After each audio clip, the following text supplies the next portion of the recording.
Hey guys, welcome back. In this video we will be working on the chainstays. For the newer folks, let's do a quick recap on what we did up to this point. First we covered welding, then frame design, frame tubing, tube bending, form, and press.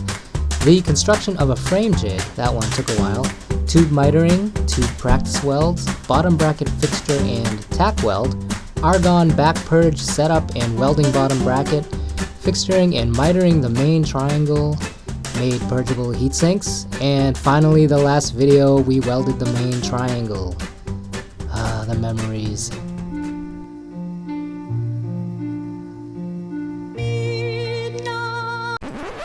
Okay, let's get started on these chainstays. So I went back and took new measurements for the chainstay clearance. In this drawing we have the bottom bracket, tire, left crank arm, right crank arm, chain ring, and rear dropouts. I'll use this as a guide for the chainstays. And here is my drawing for the chainstays. For now we'll be working on the left chainstay, so please ignore the weird stuff on the right chainstay. I marked where we need to cut the chainstay and where the dimple needs to be. A dimple is an intentional dent in the chainstay so that there is more clearance for the tire and or chain ring. In this case we're just doing it for the tire.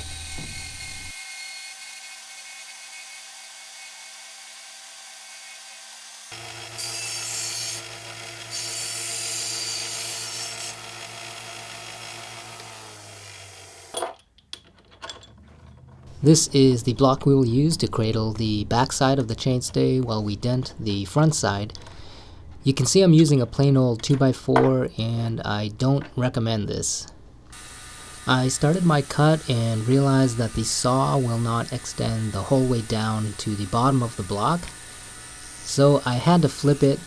Next time around I'll make sure my hole saw is extending out more, leave the block in the vise, break off the cut with a screwdriver, and then finish my cut to the bottom of the block. Here's the finished block. The hole saw was not quite the right size, but it was the closest thing I had. Now I need to make a die that will push the dimple into the tube. I'll use a piece of scrap aluminum.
And here is the result. Not too bad. It pancaked out a little on the sides, I think because my form was too large, but otherwise not bad at all. So now that we've taken care of the tire clearance, I'm now looking at the crank arm, and I was never really happy with the clearance on it. So I decided to get in there and put a little S-bend on it to make a little more space. While setting up to make this bend, I was reminded of the inadequacies of my tube form. The wood part is pretty warped from previous use, and the aluminum V-blocks are too deep, so I had to add leather again to take up the space.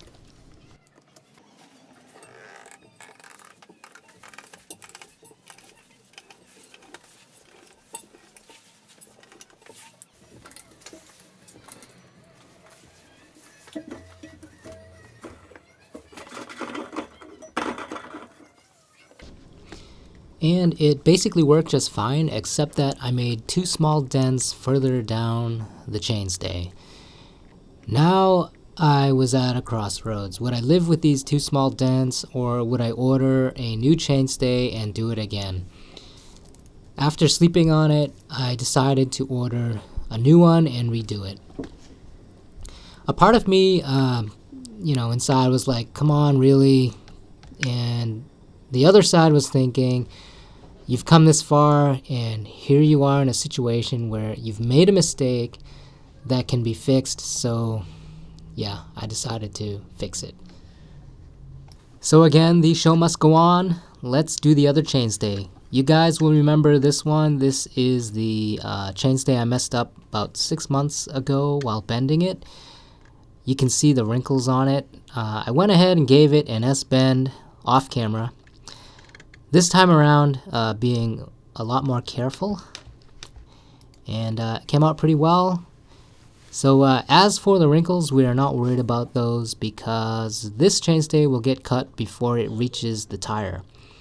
And in place of the cut area, we are welding a 4130 section of plate. This is because we have very little space for the chainstay to fit between the tire and the chainring. In many ways, this frame is a fat tire version of a track bike. So yeah, why am I making a frame like this? I thought it would be cool. That's it, really. And I didn't go with a wider crank setup like say a mountain bike crank set, because I really like the distance between pedals on a track crank set. And yeah, it's a little nuts, but that's kind of the point of making your own custom frame, right?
And now time for tack welding. The first tack went really well, but the tacks after that were pretty bad.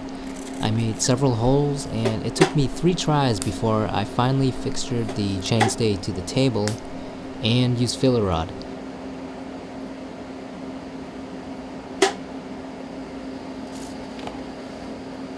Here's the tack with filler between all the holes I made.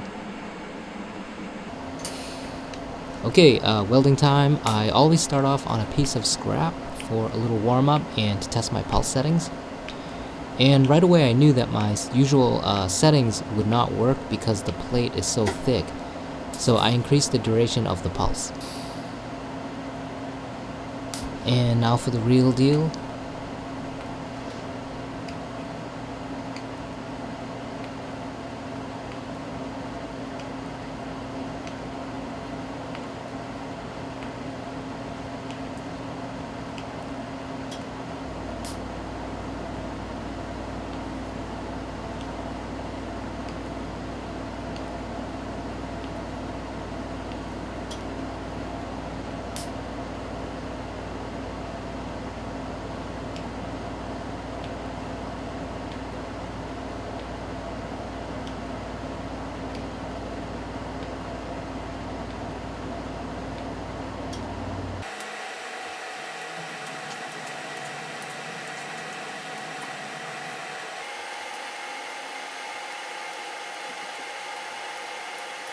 And here is the result.